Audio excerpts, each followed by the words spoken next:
Hi, I'm Lula. I'm very excited to talk to you, Jesse. Your music has always had a special place in my heart. Oh, that's super kind. Thanks so much. Great to meet Well, you. let's get beginning. You have mentioned that your music seeks you take take you another place in your mind. What doesn't it mind for you construction soundscapes instead of traditional songs? Like, that how do we like build our songs kind of thing? Yeah. Yeah, like there's really not a formula we have, and a Okay. song can kind of come about in any different way. A lot of the songs start with an idea of either like a demo from Leela with like a maybe a chord and lyric idea Okay. or just a melody. It might come from one of us for like an instrumental idea, Okay. and we kind of like pass the song around and keep stacking. Okay. Um, and so it's just kind of like keeping those songs like not so clearly like it's it's being written and it's done, but just like living with them for extended periods of time and adding to them slowly, they kind of get like built up into their own little world. And hopefully, like you said, in the end, it's something that can take you into your own mind and feel like a personal experience with it. Yeah, thank you. Your sounds combines psychedelia, jazz, pop, and almost sleepy sensibility. How do I you like that. feel? How do you find the balance between of relaxation and tension in your songs? Ooh, that's a cool question. That's a it's a hard to find a balance of relaxation and tension in Mhm. life as well. Yeah.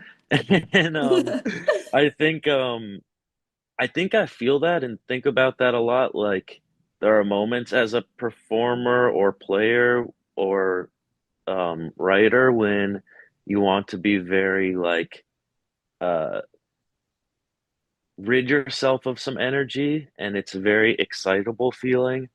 And Mhm. then maybe there's other times when you want to be like subdued or feel like the music is like a blanket for you.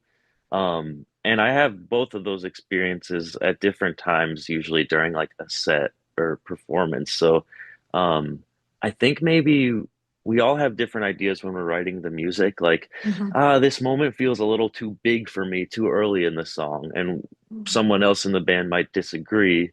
But in the end, we find like some balance where it feels like there's like a tension and release in our music. And sometimes we get to the end of the album and we're like, oh my goodness, I think there's like it's our music is just intro to intro to intro. Yeah. Do we have too many peaks and valleys? Like, Mhm. so it's yeah, it's an interesting uh dynamic to balance. Okay, it's interesting. Uh, what intimate change do you feel drove you drums your current sounds? Hmm. Like what has Yeah. changed our current sound? See. I think during like each process of making new music, we're often like in a different physical space, or a different part of the country often, and sometimes surrounded by different instruments. So throwing those things into the mix, like intentionally, can yield new results.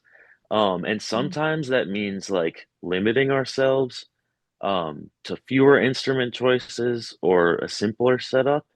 But I think those things always end up influencing the like current project we're working on. And there are always things that you can't really foresee. Okay. Thank you. Jesse, what has been the biggest challenge you have faced as a band? Ooh, wow. I mean, we've been through so many challenges as a band because we've been Mm-hmm. together for almost 10 years, and the nature of the universe is that a lot of life events will happen over anyone's 10 years. And so, yeah, there's been lots of like, we've experienced losses and accidents and big Wow. plan changes and um, lots of things together. And I think that um, in the end, it's probably brought us like closer. And I think the perpetual challenge is just um, maintaining um, a sense of groundedness Wow. and having the band at the center of your life, but still understanding that it's a very abstract thing and it's hard to wrap your head around. So it's kind of like one big gift and also a big ongoing challenge. Okay, yes. What is your creator process like today to capture the ethereal atmosphere?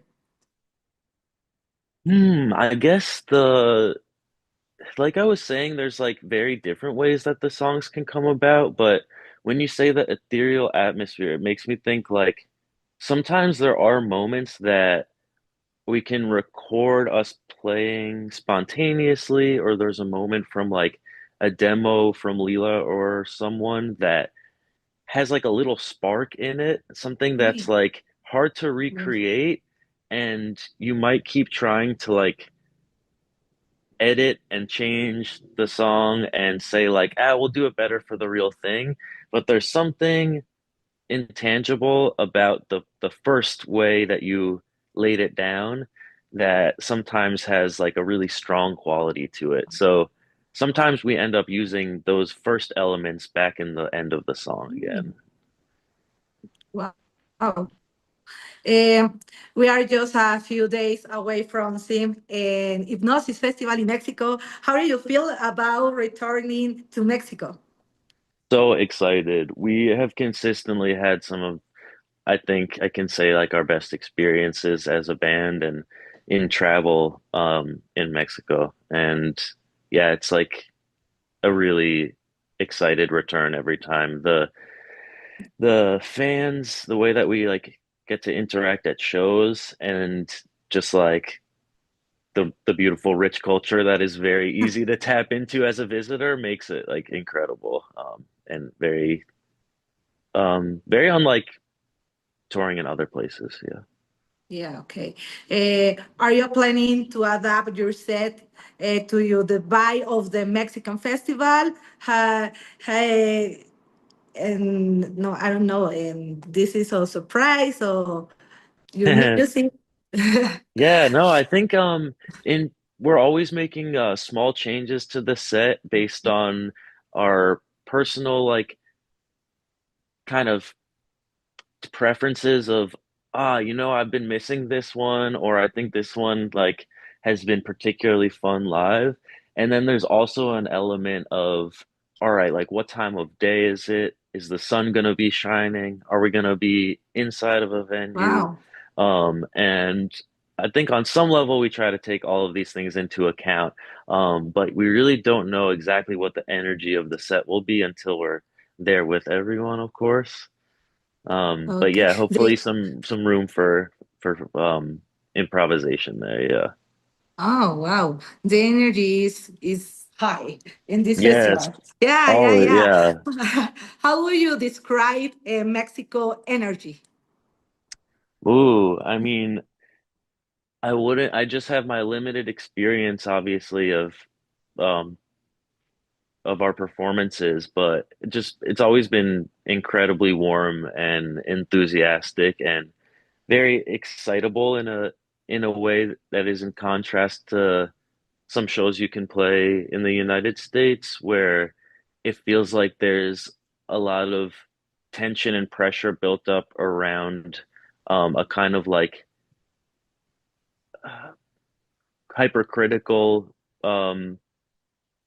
like music viewing or experiencing culture, especially in the cities where it's really loaded with people from the music industries. And um, it's great to have a show where people are really critically arms crossed and experiencing the show in a more subdued way, maybe.